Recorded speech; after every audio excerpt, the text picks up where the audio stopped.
Hello students, अस्सलाम वालेकुम। मैं हूं मोहम्मद सिद्दीक और आप देख रहे हैं फिजिक्स विद खास के लिए Siddiq. Welcome to my channel. आज हम पढ़ने जा रहे हैं चैप्टर नंबर 8।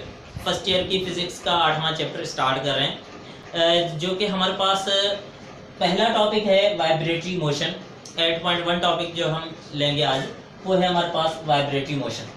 तो वाइब्रेटरी मोशन क्या होती है? अब यहाँ पे मैं जो है वो आपको ये भी बताता चलूँ कि देखें हमारे पास मोशन के ये जो कुछ टाइप मैंने जैसे कि लिखे हुए हैं, पीरियाडिक है, ऑसिलेटरी है, सिंपल हार्मोनिक मोशन है, वाइब्रेटरी मोशन है। तो कई सारे बच्चे जो है वो इन चीज़ों के अंदर कंफ्यूज्ड होते हैं, क्योंकि ये सारे टाइप एक दूसरे के साथ बिल्कुल मिलते जुलते हैं। तो हम इनके बीच जो है वो कोई खास डिफरेंस नहीं समझ सकते कि इनके बीच में डिफरेंस क्या है, या फिर कौन सी मोशन को हम कब जो है वो पीरियाडिक लेते हैं, कब उसको ऑसिलेटरी जो है वो कंसीडर करते हैं। तो आइए इनको थोड़ा डीपली देखते हैं, इनको थोड़ा बिल्कुल फोकस के साथ देखते हैं कि इनके दरम्यान में डिफरेंस क्या है, या हम जो है वो किसी टाइप को पीरियाडिक कब कहेंगे या फिर ऑसिलेटरी कब जो है वो उसको हम कंसीडर कर सकते हैं। तो पीरियाडिक मोशन पे आते हैं। जैसा कि पीरियाडिक मोशन की पहली definition, the motion repeats itself after a fixed interval of time. तो कोई भी मोशन हो तो वो खुद को जो है वो बार बार रिपीट करे। कोई भी मोशन जो रिपीट हो रही होती है उसको हम क्या कहते हैं?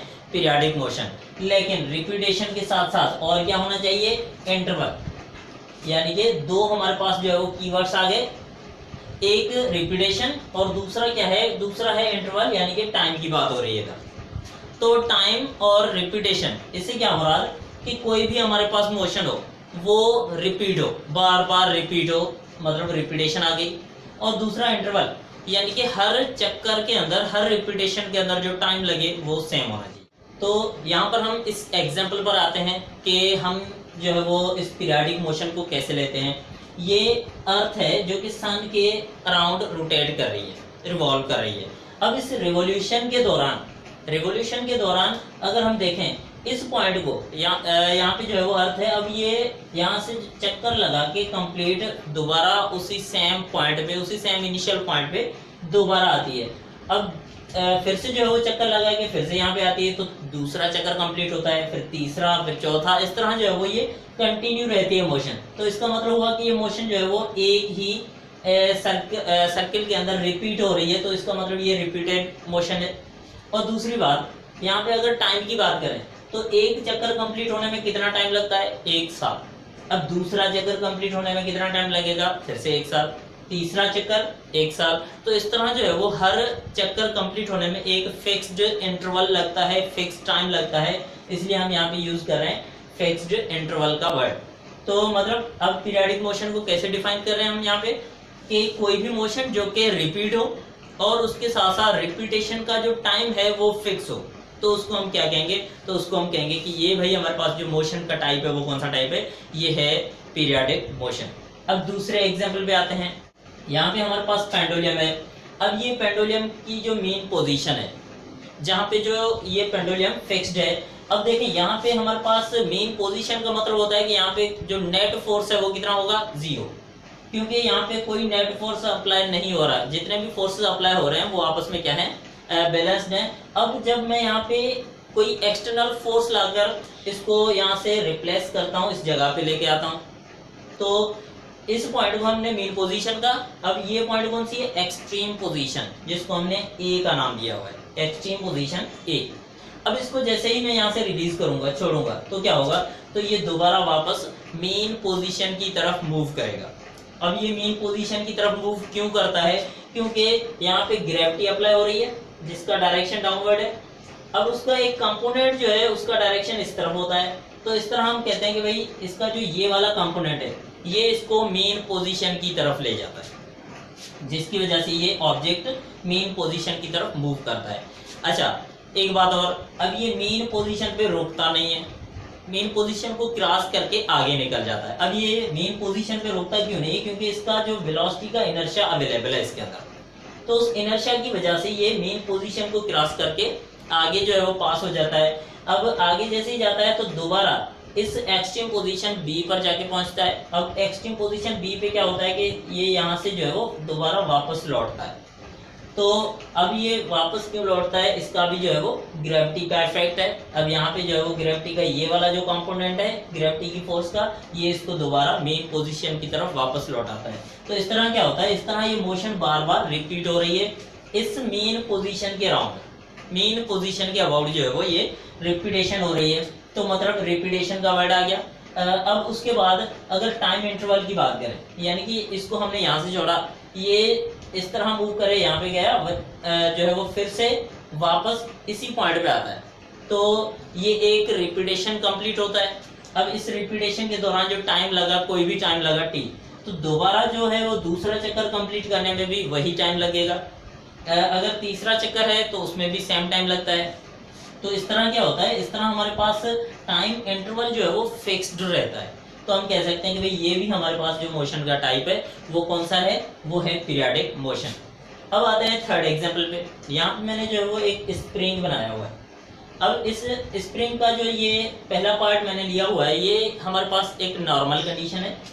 इसमें ये स्प्रिंग जो है इस पॉइंट के ऊपर है, जिसको हमने नाम दिया हुआ है किसका, मेन पोजीशन का। अब ये मेन पोजीशन पे है, इसको अगर मैं मेन पोजीशन से इस ऑब्जेक्ट को रिप्लेस करता हूँ, थोड़ा डिस्प्लेस करता हूँ, तो इसको मैं यहाँ से फोर्स लगाऊंगा इस डायरेक्शन में, तो ये यहाँ पे पहुँच जाता है। अब देखें मैंने फोर्स इस डायरेक्शन में लगाई, लेकिन ये देखो मैंने फोर्स लगाई इस डायरेक्शन में, तो स्प्रिंग की जो रिस्टोरिंग फोर्स है जो कि उसको वापस मेन पोजीशन की तरफ खींचती है, उसका डायरेक्शन मेन पोजीशन की तरफ ही है। अच्छा, तो इसका डायरेक्शन मेन पोजीशन की तरफ आ गया। इस कंडीशन में स्प्रिंग जो है वो स्ट्रेच हो गया। अब जैसे ही मैं इसको यहाँ से रिलीज करता हूँ, तो फिर क्या होगा, ये ऑब्जेक्ट वापस मूव करेगा, लेकिन मेन पोजीशन को क्रॉस करके आगे निकल जाएगा। तो आगे निकलने से क्या होगा कि ये स्प्रिंग जो है वो क्या हो जाएगा, कंप्रेस हो जाएगा। अब कंप्रेशन की वजह से दोबारा हमें यहाँ पे एक और जो है वो एक्सट्रीम पोजीशन मिल गई, जिसको हमने बी का नाम दिया हुआ है। एक्सट्रीम पोजीशन ए और एक्सट्रीम पोजीशन बी, और बीच में हमारे पास ये जो इक्विलिब्रियम कंडीशन है, अब इसको इक्विलिब्रियम भी हम कह सकते हैं, क्योंकि यहाँ पे जो नेट फोर्स है वो कितना है, 0, या फिर यहाँ पे जो एक्सीलरेशन है वो कितना है, 0। तो इस तरह हमारे पास ये एग्जाम्पल जो है ये भी किसको शो करता है, यहाँ से भी हमें क्या मिलता है, यहाँ पे भी हमें मिलती है रिपीटेशन, क्योंकि इसको हम छोड़ेंगे तो ये स्प्रिंग की वजह से जो है वो आगे पीछे ऐसे मूव करता रहेगा, टू एंड फ्रो मूव करता रहेगा। तो इस तरह हमारे पास रिपीटेशन आ जाएगी, और हर सर्कुलेशन के अंदर, हर रिपीटेशन के अंदर अगर टाइम जो है वो सेम लगेगा, तो हम कह सकते हैं कि यहाँ पे टाइम भी अगर सेम है, तो हम कह सकते हैं कि भाई ये भी हमारे पास मोशन का जो टाइप है वो कौन सा है, पीरियाडिक मोशन। तो इस तरह हमारे पास ये तीनों एग्जाम्पल पीरियाडिक मोशन को डिनोट करते हैं, पीरियाडिक मोशन को कंप्लीट एक्सप्लेन करते हैं। तो ये हमारे पास होगी पीरियाडिक मोशन। अब आते हैं ऑसिलेटरी मोशन के ऊपर। तो ऑसिलेटरी मोशन क्या होती है? Oscillatory motion, the periodic motion in which body makes to and fro motion. अब देखें यहाँ पे हम जो है वो स्टार्टिंग में वर्ड यूज कर रहे हैं डेफिनेशन के लिए, वो क्या है, पीरियाडिक मोशन। इसका मतलब हुआ कि ऑसिलेटरी मोशन क्या है, पीरियाडिक मोशन ही है, लेकिन उसी पीरियाडिक मोशन के अंदर थोड़ी और जो है वो हमने चेंजिंग्स लानी है, उनकी डेफिनेशन के अंदर कुछ और एडिशन करनी है। तो उसी पीरियाडिक मोशन को हम ऑसिलेटरी कब कहेंगे, जब टू एंड फ्रो मोशन हो। कौन सी motion? To and fro motion. पहली बात तो पीरियाडिक मोशन होनी चाहिए। ऑसिलेटरी मोशन के लिए सबसे पहले क्या जरूरी है, सबसे पहले उसका पीरियाडिक होना जरूरी है। तो पीरियाडिक मोशन, जब वही पीरियाडिक मोशन उसके अंदर टू एंड फ्रो मोशन हो अबाउट अ मेन पोजीशन, तो हम वहां पे कहेंगे कि भाई ये हमारे पास जो मोशन का टाइप है वो कौन सा टाइप है, ऑसिलेटरी। ये पॉइंट याद रहे कि ऑसिलेटरी क्या है, पीरियाडिक मोशन ही है। कोई भी ऑसिलेटरी मोशन हो वो हमेशा पीरियाडिक मोशन होती है। तो कोई भी पीरियाडिक मोशन ऑसिलेटरी कब बनती है? ऑसिलेटरी बनने के लिए टू एंड फ्रो मोशन का होना जरूरी है। सबसे पहले वो पीरियाडिक हो, उसके बाद उस पीरियाडिक मोशन के अंदर जब टू एंड फ्रो मोशन हो अबाउट अ मेन पोजीशन, तब जाके वो बनती है कौन सी, ऑसिलेटरी मोशन। जैसा कि मैंने ये पेंडुलम का एग्जांपल लिया हुआ है इधर। अब पेंडुलम के अंदर जो है वो कौन सी मोशन हो रही है, ऑसिलेटरी। अब ये पीरियाडिक भी है और साथ में अब हम इसको ऑसिलेटरी भी कंसीडर कर सकते हैं, क्योंकि हर ऑसिलेटरी मोशन पीरियाडिक ही होती है। तो ये मेन पोजीशन, ये इसकी मेन पोजीशन आ गई, ये मिडिल में पॉइंट जो हम ले रहे हैं ये इसकी मेन पोजीशन आ गई। तो ये मेन पोजीशन के जो अराउंड है वो मोशन रिपीट हो रही है, बार बार मेन पोजीशन के अबाउट रिपीट हो रही है, तो इस रिपीटेशन की वजह से, सेम इंटरवल की वजह से ये बनती है पीरियोडिक। और एक मीन पोजीशन के ऊपर टू एंड फ्रो मोशन की वजह से ये क्या बन जाती है, ये बन जाती है ऑसिलेटरी मोशन। तो इसलिए हम इसको जो है वो ऑसिलेटरी कंसीडर कर सकते हैं। अच्छा, उसके बाद ये सेम एग्जांपल जो मैंने यहाँ पे लिया था, अब उसी एग्जांपल को अगर हम देख लें तो ये स्प्रिंग की वजह से जो ऑब्जेक्ट यहाँ पे टू एंड फ्रो मूव करता है मेन पोजीशन के, ये मेन पोजीशन आ गई, मेन पोजीशन के ऊपर जो है वो टू एंड फ्रो मूव करता है, इसलिए हम इसको क्या कहते हैं, इसलिए हम इसको ऑसिलेटरी मोशन कंसीडर कर सकते हैं। सबसे पहले ये बात जहन में होनी चाहिए कि ये जितनी भी ऑसिलेटरी मोशंस है वो सारी की सारी क्या है, पीरियोडिक मोशंस हैं। लेकिन सारी की सारी पीरियोडिक मोशंस जो है वो ऑसिलेटरी नहीं है। देखें यहाँ पे 3 एग्जांपल हैं। अब ये वाला एग्जांपल हम ऑसिलेटरी के अंदर जो है वो लेकर नहीं आ सकते। क्यों? क्योंकि इसके अंदर कोई मेन पोजीशन नहीं है। यहाँ पे मोशन रिपीट हो रही है लेकिन टू एंड फ्रो नहीं है, ये सर्कुलर रिपीट हो रही है। तो यहाँ पे ऑसिलेटरी के लिए क्या जरूरी है, टू एंड फ्रो भी जरूरी है। अगर यहाँ पे टू एंड फ्रो मोशन होती तो इसको भी हम ऑसिलेटरी में कंसीडर कर सकते थे, लेकिन फिलहाल हम ऑसिलेटरी के अंदर सिर्फ ये 2 एग्जांपल्स जो है वो ला सकते हैं इधर, क्योंकि इन दोनों के अंदर टू एंड फ्रो मोशन भी है। पीरियोडिक के साथ साथ टू एंड फ्रो मोशन जो है अबाउट अ मीन पोजीशन बहुत ज़रूरी होता है, इसलिए हम इसको टू एंड फ्रो मोशन की वजह से ऑसिलेटरी कंसीडर कर रहे हैं। अच्छा, उसके बाद एक मेन पॉइंट जो कि हमारे पास टॉपिक था, कौन सा, वाइब्रेटरी मोशन का। अब जब मेन पॉइंट की बात कर रहे हैं तो ये हमारे पास क्या है, इस पॉइंट के मुताबिक देखें, क्विक ऑसिलेशंस आर वाइब्रेशंस। तो क्विक ऑसिलेशंस यानी कि वही ऑसिलेटरी मोशन। अब ये ऑसिलेटरी मोशन है, ये ऑसिलेटरी मोशन, इसी को ही हम वाइब्रेटरी मोशन भी कहते हैं। लेकिन कब कहते हैं, तो वाइब्रेटरी मोशन हम कब कहते हैं, जब ये ऑसिलेशंस क्विक हो, यानी कि यहाँ पे जैसे ये रिपीटेशन हो रही है मोशन।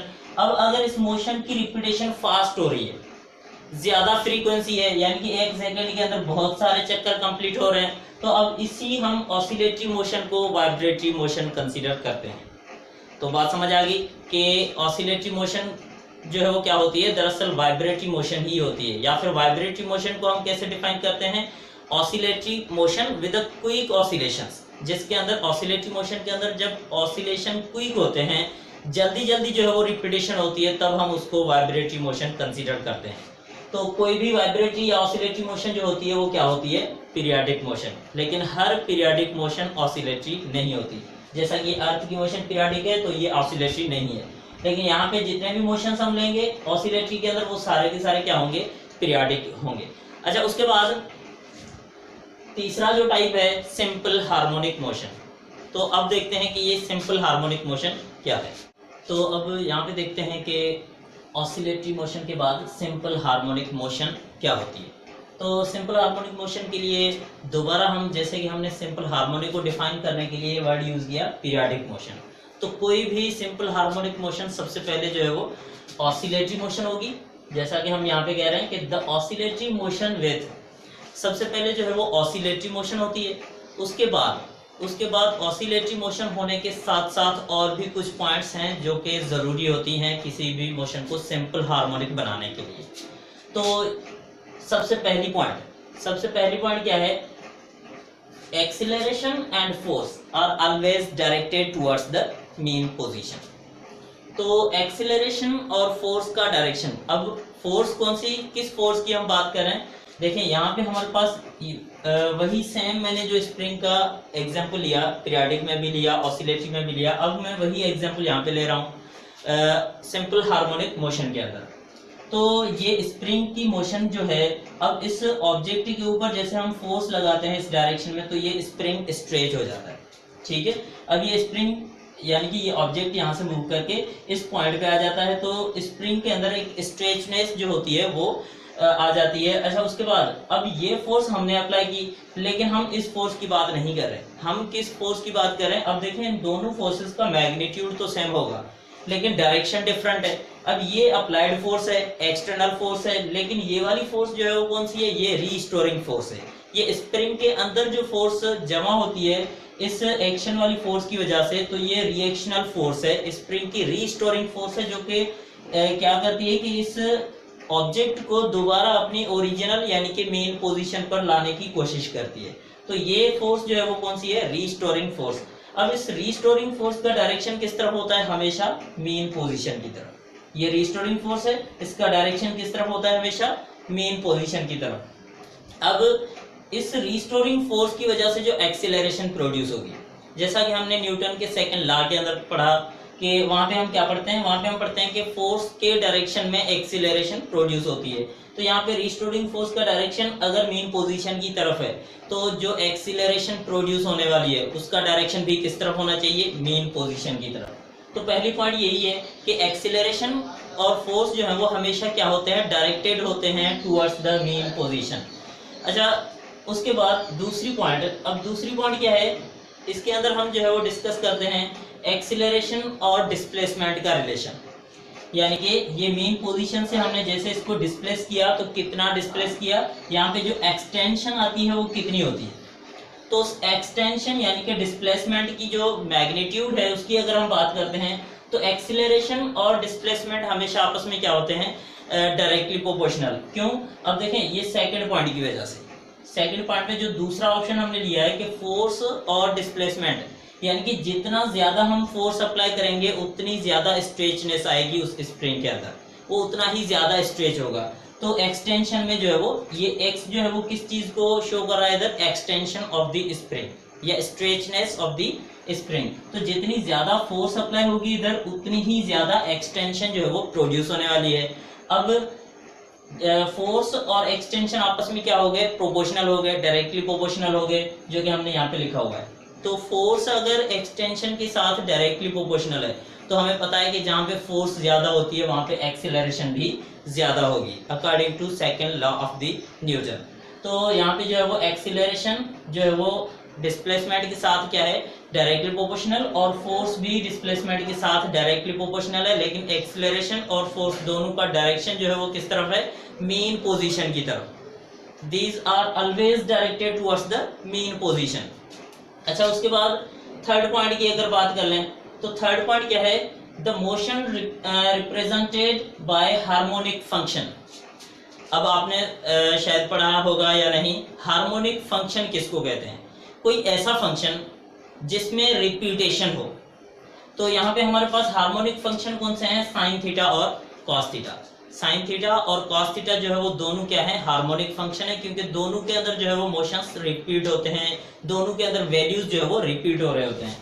किस तरह रिपीट होते हैं, जैसे कि हमने यहाँ पे थीटा की वैल्यू 0 रखी तो वहां पे साइन कितना है 0, कॉस +1 के बराबर है। अब अगर साइन थीटा की वैल्यू 90 रखते हैं तो साइन किसके बराबर आता है, +1 के बराबर, और कॉस जो है वो 0 हो जाता है। इस तरह अगर थीटा यानी कि यहाँ पे हम 90 प्लस कर जाएं, 0 में 90 प्लस किया तो 90 बना, 90 में और 90 प्लस करें तो 180 बनता है। तो वहां पे हमें साइन की वैल्यू 0 मिलती है और कॉस की वैल्यू अब नेगेटिव मिलती है, -1 मिलती है। अब अगर और जो है वो इसके अंदर 90 प्लस करें तो ये बनता है 270। 270 के अंदर अगर साइन की वैल्यू देखें तो हमारे पास बनती है -1, और कॉस की वैल्यू देखें तो कितनी बनती है 0। अभी 270 में और जो है वो 90 प्लस कर रहे हैं तो कितना बनता है 360। अब 360 वैल्यू अगर साइन पे चेक करें तो बनती है 0, और अगर कॉस पे चेक करें तो बनती है +1। तो इस तरह हम 90 प्लस करते जाएं और इन साइन और कॉस थीटा के वैल्यूज जो है वो चेक करते जाएंगे तो हमें एक रिपीटेशन मिलेगी। अब देखें 0 +1 0 -1, दोबारा 0 +1 0 -1। तो यहाँ पर भी कुछ ऐसा ही है, +1 0 -1 0 +1 0 -1 0। तो इस तरह ये वैल्यूज जो है वो रिपीट हो रहे होते हैं, इसलिए हम कहते हैं कि ये साइन और कॉस जो हमारे पास क्या है, हार्मोनिक फंक्शन है। तो मोशन जो है, जिस मोशन को हम हार्मोनिक फंक्शन के थ्रू रिप्रेजेंट कर सकें तो उस मोशन को भी हम क्या कहते हैं, उसको हम कहते हैं कि ये हमारे पास मोशन जो बनेगी वो सिंपल हार्मोनिक मोशन होगी। तो ये चीजें हम यूज करते हैं वेव मोशन के अंदर खास तौर पे, तो वहां पे हम ये भी डिस्कस करने वाले हैं। लेकिन फिलहाल जो है वो समझने की बात क्या है, पीरियोडिक ऑसिलेटरी और सिंपल हार्मोनिक मोशन। तो सिंपल हार्मोनिक मोशन, अब देखें एक मैं कंक्लूजन वाली बात बताने वाला हूँ यहाँ पे कि हर सिंपल हार्मोनिक मोशन ऑसिलेटरी भी होती है, पीरियोडिक भी होती है। हर ऑसिलेटरी मोशन पीरियोडिक होती है, लेकिन हर oscillatory motion simple harmonic motion नहीं होती। बाकी पीरियाडिक मोशन की अगर बात करें तो हर पीरियाडिक मोशन ना तो ऑसिलेटरी होती है और ना ही सिंपल हार्मोनिक, यानी कि ऐसा हम कह सकते हैं कि ये हमारे पास पीरियाडिक मोशन है तो इसमें से निकली हुई ऑसिलेटरी मोशन है, ऑसिलेटरी में से निकली हुई सिंपल हार्मोनिक मोशन है। तो इस मोशन के लिए दो हमारे पास जो है वो ऐसा समझें कि दो हमारे पास शर्त हैं, कौन से, रिपीटेशन और इंटरवल के।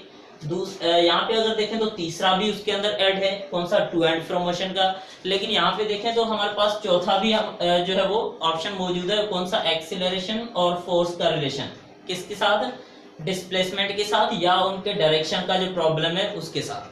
तो ये हमारे पास एक सिंपल हार्मोनिक मोशन, पीरियाडिक और ऑसिलेटरी मोशन का क्लियर कंसेप्ट बन जाता है। आई होप कि ये आपको बिल्कुल आसानी से समझ में आया होगा। अभी इनका जो है वो इनके लिए एक और कंक्लूजन वाली पॉइंट मैं लिखवाता हूँ, उस पर थोड़ा गौर करना। तो अगर हम कंक्लूजन की बात करें तो यहाँ पे हमें जो है वो फाइनल रिजल्ट यानी कि कंक्लूजन जो है वो क्या मिलता है कि every simple harmonic motion can be treated as oscillatory motion. हर जो सिंपल हार्मोनिक मोशन है उसको हम ऑसिलेटरी मोशन कंसीडर कर सकते हैं। और दूसरा क्या, दूसरा कि every oscillatory motion can be treated as periodic motion, कि हर ऑसिलेटरी मोशन को हम पीरियाडिक कंसीडर कर सकते हैं, लेकिन vice versa is not true, यानी कि इनको हम उल्टा जो है वो नहीं ले सकते। मतलब कि every periodic motion can be considered as oscillatory motion, ऐसा हम नहीं कह सकते। ना ही हम ये कह सकते हैं कि every oscillatory motion can be treated as simple harmonic, तो ये उल्टा हो जाएगा, ये गलत है, ये सही नहीं हो सकता। लेकिन इसको हम यूं पढ़ें, every simple harmonic motion can be treated as oscillatory motion, every oscillatory motion can be treated as periodic motion. तो इस तरह जो है वो ये हमें एक कंक्लूजन पॉइंट मिलती है जिससे हमारा पूरा कंसेप्ट जो है वो क्लियर हो जाता है कि हमारे पास ऑसिलेटरी, वाइब्रेटरी या सिंपल हार्मोनिक और पीरियाडिक मोशन क्या होते हैं।